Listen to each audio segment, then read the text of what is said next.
और चलिए खबरों की शुरुआत करेंगे। मुल्क भर में एनआरसी लागू होगा या नहीं, इस सवाल पर आज वजारत दाखिला ने लोकसभा में तहरीरी बयान दे दिया है। वजारत दाखिला का कहना है कि अभी तक मुल्क भर में एनआरसी लागू करने का फैसला नहीं किया गया। वाज़ेह है कि अपोजिशन की जानिब से लगातार इस मामले पर सवालात उठाए जा रहे थे और मोदी हुकूमत को निशाना बनाया जा रहा था। शरीयत कानून और एनआरसी के खिलाफ मुल्क भर में जबरदस्त एहतजाज भी देखा जा रहा है। और चलिए एक बार फिर से हम रुख करेंगे दिल्ली में मौजूद हमारे साथी शैलेंद्र वांगू का। शैलेंद्र, जिस तरह से अभी मेरी साथी सना लगातार आपसे बात कर रही थी और सबसे अहम बात यही है कि अब कम से कम ये चीज साफ हो गई है कि अभी सरकार की जो मंशा है वो क्या है, पूरी तरह से ये क्लियर हो गया है।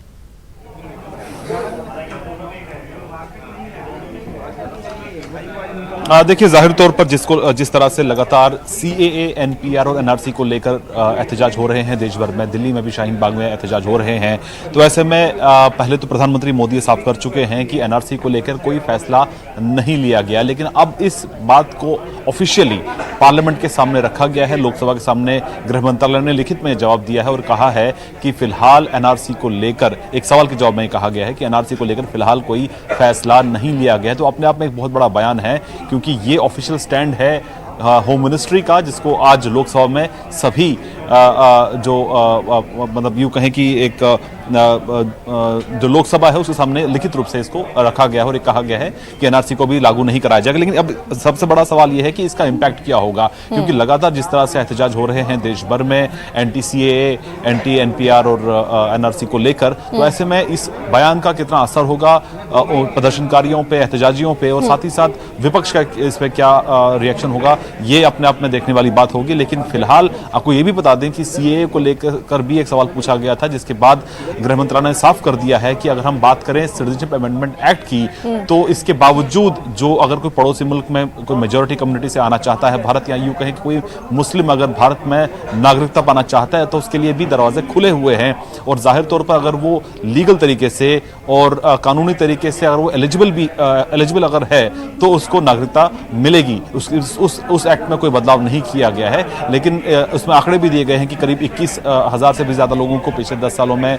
सिटीजनशिप दी गई है जो फॉरेनर्स थे, और वहीं बांग्लादेशी जो कि इलीगल तरीके से भारत में घुस आए थे, उनको निकालने को लेकर भी करीब 804 लोगों को वापस भेजा गया है, डिपोर्ट किया गया है 2016, 17, 18 के दौरान। तो ये भी अपने आप में एक बड़ा महत्वपूर्ण बयान है। लेकिन जाहिर तौर पर अब देखना यह होगा कि इस मैसेज से जो गृह मंत्रालय ने जो कहा है पार्लियामेंट में, उस मैसेज के बाद अब प्रदर्शनकारियों का क्या रवैया रहता है, देखने वाली बात है। जी शैलेंद्र, जिस तरह से लगातार हम देख रहे थे, जब ये एहतजाज का सिलसिला जब से शुरू हुआ था, तब से लगातार हुकूमत की जानिब से कहा जा रहा था कि वो अपने नुमाइंदों को, अपने लीडरों को भेजेंगे कि लोगों को समझाएं कि आखिर सीएए है क्या।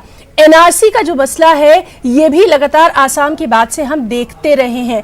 कम से कम अब जो है वो लोगों को ये बात समझ में आएगी कि आखिर इन दोनों में फर्क क्या है। ये बहुत जरूरी था लोगों का कंफ्यूजन दूर करना।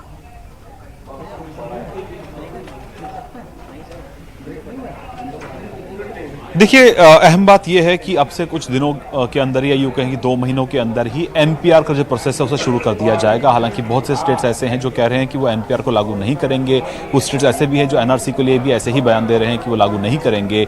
तो इसी बीच अब एक कैंपेन चलाने की तैयारी है, जिसके लिए सरकार ने एक कम्युनिकेशन एजेंसी को भी हायर करने की बात कही है कि किया जाएगा, और एनपीआर को लेकर एक कैंपेन चलाया जाएगा कि एनपीआर में अगर कोई अपना सही डिटेल्स अगर देता है तो उसके फायदे क्या होंगे, किस तरह से सरकारी स्कीम्स जो लागू की जाती है उसके लिए डेटा जरूरी होता है। तो जाहिर तौर पर उस डेटा को मुहैया कराना बहुत जरूरी है, तो इसके लिए ये कैंपेन चलाया जाएगा। वहीं साथ ही साथ सीएए को लेकर लगातार सरकार ये साफ कर रही है, और देश भर में इस तरह के कैंपेन भी चलाई गई है कि सीएए का असल मकसद क्या है। और आपको ये भी बता दें कि सरकार साफ तौर पर कह रही है कि सीएए से किसी की नागरिकता नहीं छीनी जाएगी, बल्कि जो पड़ोसी मुल्क से आए जो परसिक्यूटेड माइनॉरिटीज रिफ्यूजीज हैं उनको इसके जरिए यहाँ पर नागरिकता दी जाएगी, सिटीजनशिप दी जाएगी, लेकिन इससे किसी की नागरिकता छीनने का कोई सवाल नहीं है। और वहीं साथ ही साथ एनसीआर को लेकर साफ तौर पर आज गृह मंत्रालय की तरफ से ये कहा गया है कि इस पर फिलहाल कोई फैसला नहीं लिया गया है, लेकिन अब इसको लेकर किस तरह का एक बदलाव होता है रवैये में विपक्ष के या एहतजाजियों के, ये अपने आप में एक बड़ा सवाल है। क्या इससे कोई बदलाव होगा या नहीं होगा? जी शैलेंद्र, जिस तरह से लगातार हम बात कर रहे हैं एहतिजाजियों की, तो कहीं ना कहीं अब ज़रूरत इसी बात की है कि ये चीज़ समझाई जाए कि आखिर अब वो अपना एहतिजाज या प्रोटेस्ट जो है वो कब ख़त्म करेंगे, क्योंकि कहीं ना कहीं लोगों को उन तक जाने की ज़रूरत है। उनके जो ख़ास तौर से उनका जो एक जहन बन चुका है उस तक समझने की ज़रूरत है।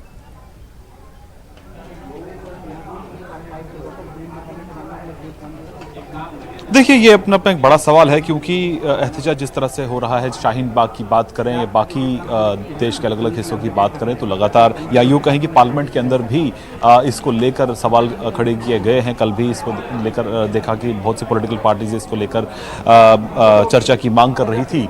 लेकिन ऐसे में अब देखना ये होगा कि जो सरकार का एक कोशिश है कि इस पूरे मामले को लेकर वो अपना वो जो क्लैरिटी दे रहे हैं लोकसभा के जरिए भी, अदरवाइज प्रधानमंत्री मोदी भी अपनी रैलीज में बात कह चुके हैं कि एनआरसी को लेकर कोई फैसला नहीं लिया गया है। लेकिन वहीं सीए को लेकर भी लगातार कैंपेन चलाया गया एक बड़े पैमाने पे, जिसमें कहा गया कि इसे नागरिकता छीनी नहीं जाएगी बल्कि नागरिकता दी जाएगी, किसी की नागरिकता इसे खतरे में नहीं पड़ेगी।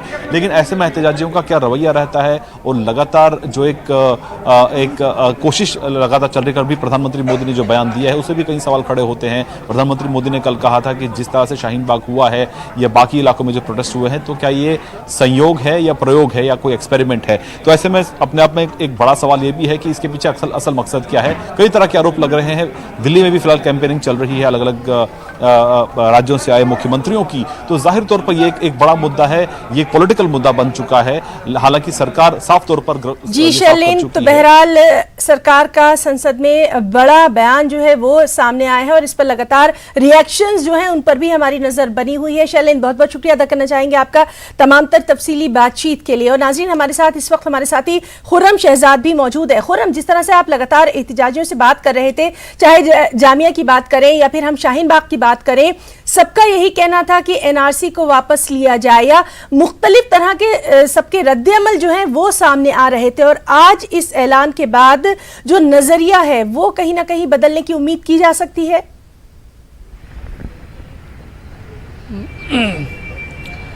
देखिए, सरकार की तरफ से थोड़ी वजाहत तो आई है। हालांकि इससे पहले वज़ीर-ए-आज़म ने खुद भी कहा था कि एनआरसी को लेकर के अभी कोई मंसूबा नहीं है। उन्होंने रामलीला मैदान से कहा था। हालांकि उन्होंने यहाँ तक कह दिया था कि मुल्क में कोई कैंप ही नहीं है, कोई डिटेंशन कैंप नहीं है। लेकिन इन तमाम चीज़ों के से आगे बढ़ करके आज सरकार की तरफ से जो तहरीरी तौर पर, वज़ारत दाखिला की तरफ से जो तहरीरी तौर पर बात आई है, उससे थोड़ी सी उम्मीद ज़रूर की जा सकती है कि ये जो मूवमेंट है शहरियत कानून के खिलाफ और उसमें जो मजहब की कैद है उसके खिलाफ जो मूवमेंट है पूरा, ये थोड़ा सा सर ज़रूर पड़ेगा। लेकिन जिस तरह से जवाब दिया गया कि टिल नाउ का जो लफ्ज़ इस्तेमाल किया गया, यानी कि अब तक ऐसा नहीं हुआ है और आगे के वक्त में क्या ऐसा हो सकता है, ये एक बड़ा सवाल जो है वो वज़ारत दाखिला ने लोगों के ऊपर छोड़ दिया है। और यही सवाल अब, क्योंकि दिल्ली में इलेक्शन है या मुल्क भर में जो अलग अलग एहतजाज या अलग अलग शाहीन बाग जिनको बनने की बात की जा रही है, वो कहीं ना कहीं ये सवाल वहाँ पर ज़रूर उठेगा। क्योंकि अहम सवाल जो था, हमने खुद एहतजाजियों से बात की है, उनका कहना भी ये है कि किसी की शहरियत दिए जाने पर उनको कोई एतराज़ नहीं है। उनको एतराज़ जब होता है, जिस तरह का वो क्रोनोलॉजी बताते हैं, वो कहते हैं कि पहले कुछ लोगों की नागरिकता को छीन लिया जाएगा और फिर सीएए के जरिए सिर्फ जो नाम लिए गए हैं मुस्लिमों के सिवा सब लोगों को नागरिकता दे दी जाएगी। यानी कि पहले विदेशी बनाया जाएगा। और ये जो खुद जो अंदाजा लगा रहे हैं लोग, ये जो इसको जोड़ रहे हैं, उसकी बुनियाद पर लोग कह रहे हैं कि शहरियत कानून को ही आप वापस लें। और यही वजह है कि अगर आप उस पूरे एहतजाज में अगर देखेंगे तो आपको शहरियत कानून दिखाई देगा, एनआरसी दिखाई देगा, एनपीआर दिखाई देगा, और सबको मिला करके कहा जाएगा कि आप इसको वापस ले, हम इसके खिलाफ हैं, हम कोई कागज नहीं दिखाएंगे। ये तमाम बातें हो रही हैं और लेकिन जिस तरह का ये चीज़ छोड़ दी गई है कि अब तक ऐसा हमने कोई फैसला नहीं लिया है। जाहिर सी बात है कि इस पर चाहे दिल्ली असेंबली इलेक्शन हो या फिर दूसरे इंतखाबात हो या दूसरी सियासत हो, चाहे पार्लियामेंट हो, हर सड़क से लेकर के पार्लियामेंट तक आपको सियासत इसी सवाल पर जरूर दिखाई देगी, है ना। जी खुर्रम, एक और बात आपसे जानना चाहेंगे। जिस तरह से लगातार हम बात कर रहे थे और आपने भी काफ़ी लोगों के जो हैं वो इंटरव्यू लिए हैं, जो अहम लीडरान हैं, जो दानिश्वर तबका है, उसका भी यही कहना था कि शहरियत देने के सवाल पर उनका एहतजाज नहीं है, बल्कि कुछ ख़ास जो पॉइंट्स उठाए गए हैं सीए में उस पर उनका ये एहतजाज है। और कई लोगों के जज्बाती बयानात भी हमने देखे थे, चाहे वो ख़वातीन की बात करें जो शाहीन बाग में बुजुर्ग ख़वातीन बैठी हैं, जो ख़ासतौर से दादियाँ बैठी हैं, उनके बहुत जज्बाती बयानात हमने देखे थे कि जब सदियों से हम यहीं रहते आए हैं तो फिर हम अब ये क्यों जाके साबित करें कि हम हिंदुस्तानी शहरी हैं। तो कहीं ना कहीं पूरा मामला जो है वो जज्बात से जुड़ गया है लोगों के।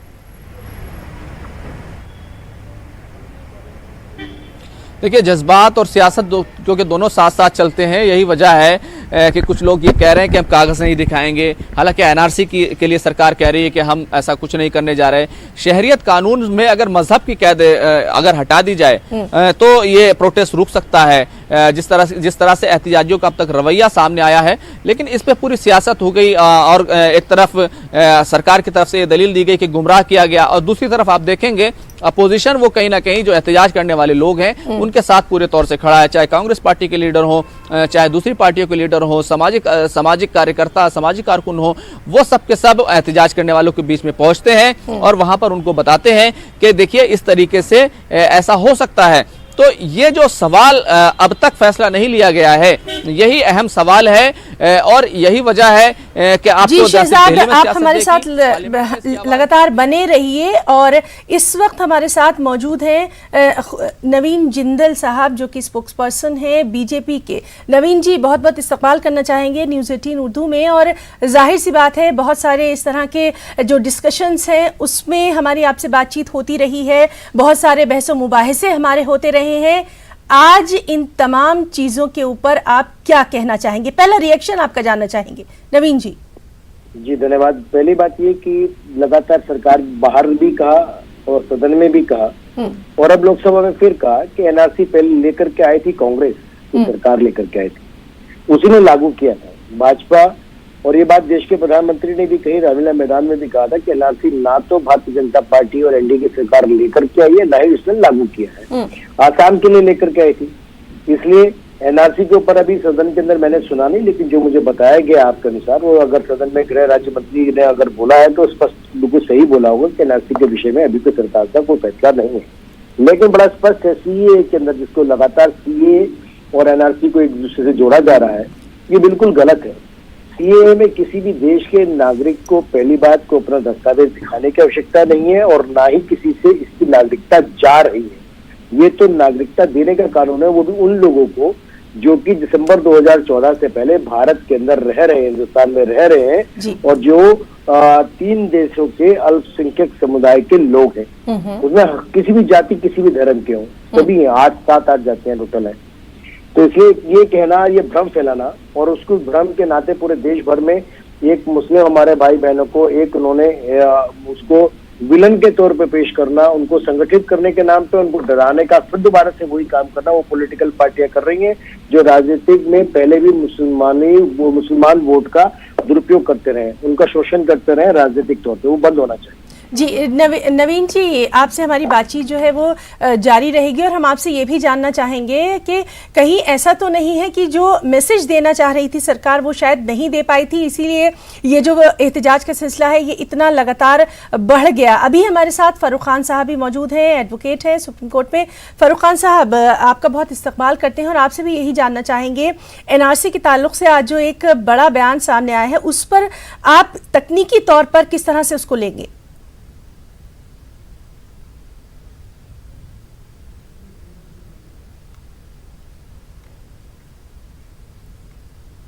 तो नाज़रीन, हम बात करने की कोशिश कर रहे हैं। फारूक साहब भी हमारे साथ अब से कुछ ही देर में मौजूद रहेंगे। नवीन जिंदल साहब हमारे साथ मौजूद हैं। नवीन जी, हम यही जानना चाह रहे हैं कि अभी तक जो इतना एहतजाज देखा जा रहा था, तो कहीं ना कहीं क्या मैसेज जो है वो नहीं पहुंच पा रहा था, या अपनी बात जो है वो ठीक ढंग से नहीं कही जा रही थी, जो इतनी सूरत हाल बिगड़ गई? देश के प्रधानमंत्री, देश के गृह मंत्री के अलावा देश के करीब 60 से ज्यादा मंत्रियों ने और पार्टी के लोगों ने जी अलग अलग फ्रंट पर ये बात बताई है। जो पब्लिक मीटिंग में बताई है, इलेक्ट्रॉनिक्स टीवी चैनलों की डिबेट में बताई है, प्रिंट और दूसरे चैनलों को, मीडिया के लोगों से बताई है। किसको बताने की आवश्यकता है? और जिसको बताने की आवश्यकता है, चाहे वो राहुल जी हो, सोनिया जी हो, अरविंद केजरीवाल जी हो, ममता जी हो, सब जानती है, सबको मालूम है। क्योंकि जिस समय एनआरसी लाया गया था, उन्हीं लोगों ने वोट दिया था, उन्होंने ही पास किया था, हमने नहीं किया था। इवन जब हमारी पिछली सरकार एनडीए की थी, उसमें कांग्रेस के स्पोक्स पर्सन का वीडियो आप सबके पास है, जो कह रहे थे कि मोदी सरकार एनआरसी के विरोध में है, एनआरसी लागू नहीं करना देना चाहती। हम तो लाए नहीं थे। दूसरी बात कि अभी आपने कहा कि इतना समय क्यों लगा। हाँ, पार्लियामेंट की प्रोसीडिंग नियम अनुसार तय होती है। पहले से तय है कि बजट सेशन कब शुरू होगा। एक आध दिन आगे पीछे हो सकता है, लेकिन निश्चित है। और ये आपसे नहीं है, ये सदियों से चला आ रहा है। कब होगा, कैसे होगा, ये सब तय है। बीच में अगर हाउस बुलाना पड़ता है तो बहुत अधिक उसके लिए अनेक नियम को उन्होंने बनाने के लिए, इमरजेंसी में बुलाने के बहुत सारे कारण होते हैं, ऐसे नहीं बुलाया जा सकता जी। और हाउस अभी शुरू हुआ है। 1 तारीख को बजट था, सबने देखा, और आज 4 तारीख है, बीच में शनिवार इतवार भी था। मेरा कहना यह है कि हाउस के अंदर जब नंबर आएगा, रोटेशन के अंदर जिस सवाल का प्रश्न का उत्तर आएगा तभी बताया जाएगा। सरकार ने बता दिया, आज 4 तारीख है, हाउस को कल पार्लियामेंट बजट के ऊपर बहस थी और आज इन्होंने बता दिया। तीसरे दिन की प्रोसीडिंग में सारी बात क्लियर कर दी। इसके लिए हाउस पहले तो नहीं बुलाया जा सकता ना। और वही बात सरकार देश के प्रधानमंत्री तक बाहर कह जी, ठीक है। तो आपकी बात भी जो है वो हमारे नाजरीन तक पहुंच रही है, और हमारे साथ कांग्रेस के सीनियर लीडर मीम अफजल साहब भी मौजूद है। मीम अफजल साहब, आपसे सबसे पहला हम आपका रिएक्शन जानना चाहेंगे। जिस तरह से एनआरसी के ताल्लुक से आज पार्लियामेंट में बड़ा बयान सामने आया है, अब तो सियासत बंद होनी चाहिए। देखिए, मामला सिर्फ एनआरसी का नहीं है जी, बल्कि सीएए और एनपीआर पर भी सवाल उठे हैं, और उस पर भी लोगों ने कहा है कि दोनों जो है एक खतरनाक है। जहाँ तक एनआरसी का ताल्लुक है, प्रधानमंत्री ने तो पहले ही चैप्टर क्लोज कर दिया था, कौन सी नई बात आज कह रहे हैं। लेकिन आपने देखा होगा कि उन्होंने कहा है कि फिलहाल एनआरसी पर सरकार का लाने का कोई प्लान नहीं है। ये फिलहाल से क्या मतलब है? नियत जिसकी खराब होती है वो दिखाई दे जाती है। नवीन जिंदल जी भी हमारे साथ मौजूद हैं, बीजेपी के स्पोक्स पर्सन हैं, वो भी लगातार सुन रहे हैं। नवीन जी, आपसे भी रिएक्शन चाहेंगे। पहले हम मीम अफजल साहब की बात सुन लेते हैं। मीम अफजल साहब, ये भी हम देख रहे हैं कि लगातार जो एहतजाज है वो बढ़ता जा रहा है, पूरे मुल्क में ये एहतजाज फैल चुका है। तो लोगों को क्या सीएए, एनआरसी या एनपीआर ये समझ में नहीं आ रहा है, या फिर वाकई में तशवीश की बात है? आपसे जानना चाहेंगे। अगर ये वाकई तशवीश की बात ना होती तो लोग पागल थोड़ी है, सड़कों पर आ रहे हैं, बैठे हुए हैं सर्दी के मौसम के अंदर। ठिठुरती सर्दी में 2 बच्चे मर गए।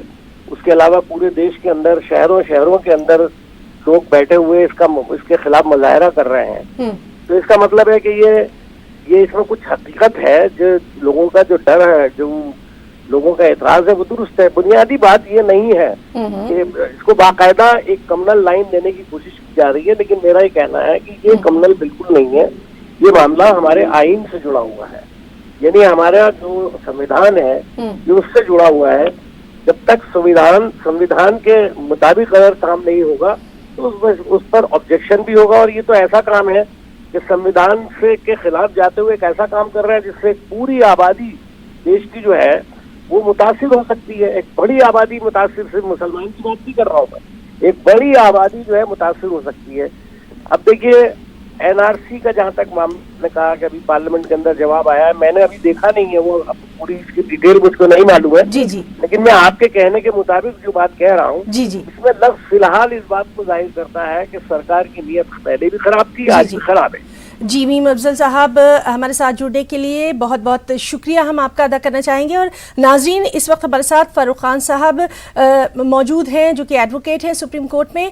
फ़ारूक खान साहब, आपसे भी यही जानना चाहेंगे, लगातार अब हमारे पास जो सियासी रद्द-ए-अमल है वो आना शुरू हो गया है और एक जानिब जहां ये कहा जा रहा है कि लोग इसको समझ नहीं पाए थे, अब शायद इस बयान के बाद जो लोकसभा में जो जिस तरह से आपने देखा है उसके बाद लोगों का एहतजाज जो है वो खत्म हो जाएगा। तकनीकी तौर पे हम आपसे जानना चाहते हैं कि इसके कितने मायने। फारूक साहब, देखिए, ऐसे चना इसके मैं आपसे ये कहना चाहूंगा कि सबसे पहली बात ये कि मैं उन लोगों को बहुत पुरखुलूस मुबारकबाद देना चाहूंगा जिन्होंने बहुत पीसफुल तरीके से इस बात को उठाया हिंदुस्तान के हर कोने में। उसकी वजह से गवर्नमेंट को ये अपना थोड़ा सा स्टैंड डाइल्यूट करना पड़ा है और वही होम मिनिस्टर जो पहले पूरे अपने पॉलिटिकल स्पीचेस में और इवन पार्लियामेंट में भी बोला था कि हम एनआरसी ले आएंगे, आज उनको ये कहना पड़ा कि ऐसा कोई प्लान नहीं है, अभी मॉडलिटीज नहीं है। देखिए, इशू क्या है कि अभी भी लेकिन ये डाइल्यूट तो स्टैंड हुआ है, लेकिन अभी तरह पूरी तरीके से जो इसको क्लैरिफाई करना है वो चीज अभी तक ये, क्योंकि जब आप CAA को और एनआरसी को एक साथ जोड़ते हैं तो हिंदुस्तान की एक बहुत बड़ी आबादी की आप उनकी शहरी होने पे आप क्वेश्चन मार्क खड़ा करने की कोशिश करते हैं, राइट। तो अभी ये मुझे खुशी है कि गवर्नमेंट ने अपना स्टैंड कुछ क्लियर किया है, लेकिन अभी तवक्को हम लोगों की ये होगी कि गवर्नमेंट डायलॉग करे सिविल सोसाइटी से। वो लोग एजिटेट कर रहे हैं, वो कोई पॉलिटिकल पार्टी के लीडर्स नहीं है, कोई पॉलिटिकल पार्टी नहीं है, और अगर वो पॉलिटिकल पार्टी होती तो उनसे डायलॉग है। जैसे कि पार्लियामेंट के सेशन से पहले प्राइम मिनिस्टर और पार्टी सारे अपोजिशन की, तो ये सिविल सोसाइटी के लोगों से डायलॉग करना चाहिए। तो शाहीन जहाँ लोग 50 लोग बैठी हुई है, बच्चे बैठे हुए हैं, उनको जाके और उनको गले लगाना चाहिए और उनको ये तसल्ली दिलानी चाहिए कि भाई ऐसा कोई मामला नहीं है और आप बेफिक्र रहें और ये मुल्क सबका है और ये सरकार भी सबकी है।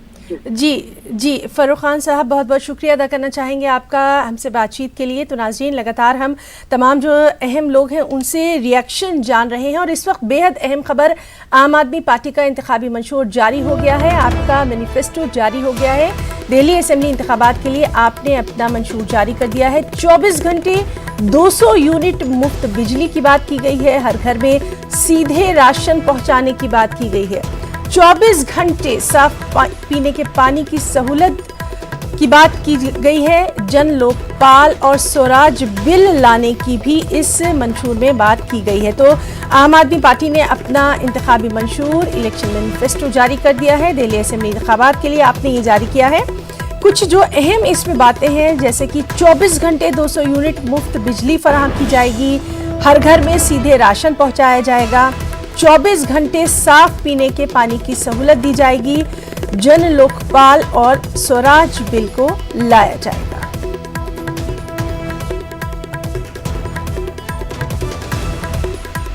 तो आम आदमी पार्टी ने अपना इंतखाबी मंशूर जारी कर दिया है। दिल्ली असेंबली इंतखाबात के लिए आपने अपना ये मैनिफेस्टो जारी किया है। तस्वीर में आप देख सकते हैं कि आम आदमी पार्टी के तमाम अहम जो कदावर लीडर हैं वो इस वक्त मौजूद रहे मंशूर जारी करते वक्त, और जो कुछ अहम इसमें बातें कही गई जैसे कि 24 घंटे 200 यूनिट मुफ्त बिजली फराहम की जाएगी, हर घर में सीधे राशन पहुंचाया जाएगा, 24 घंटे साफ पीने के पानी की सहूलत दी जाएगी और सबसे अहम कि जन लोकपाल और स्वराज बिल लाया जाएगा।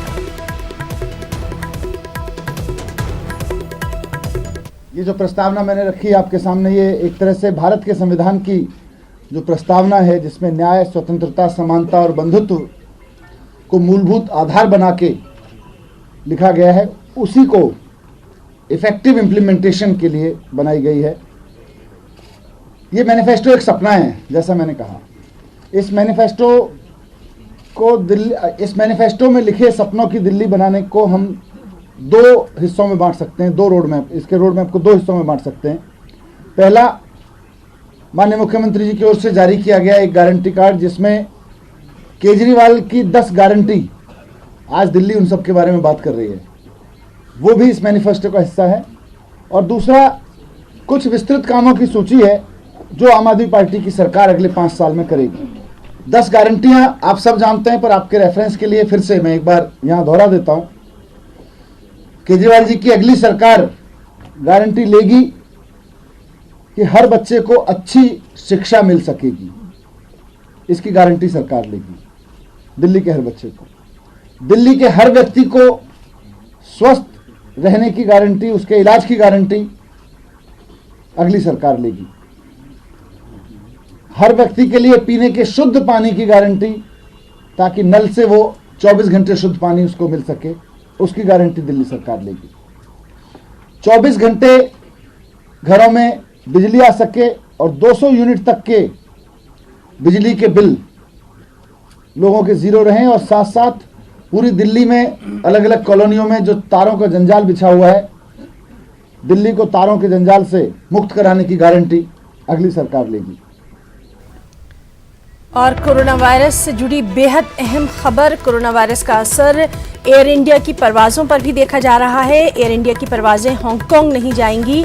7 फरवरी को आखिरी फ्लाइट होगी, आखिरी परवाज़ होगी, और 28 फरवरी तक ये परवाज़ें मुअत्तल रहेंगी। तो कोरोना वायरस का असर जो है वो परवाज़ों पर भी अब देखने में आने लगा है। जैसे कि एयर इंडिया की जो परवाज़ें हैं वो हांगकांग नहीं जाएंगी। आखिरी जो फ़्लाइट है वो 7 फरवरी को रवाना होगी, और फिर उसके बाद 28 फरवरी तक तमाम फ़्लाइट, तमाम परवाज़ें मुअत्तल रहेंगी। एयर इंडिया की परवाज़ें हांगकांग नहीं जाएंगी।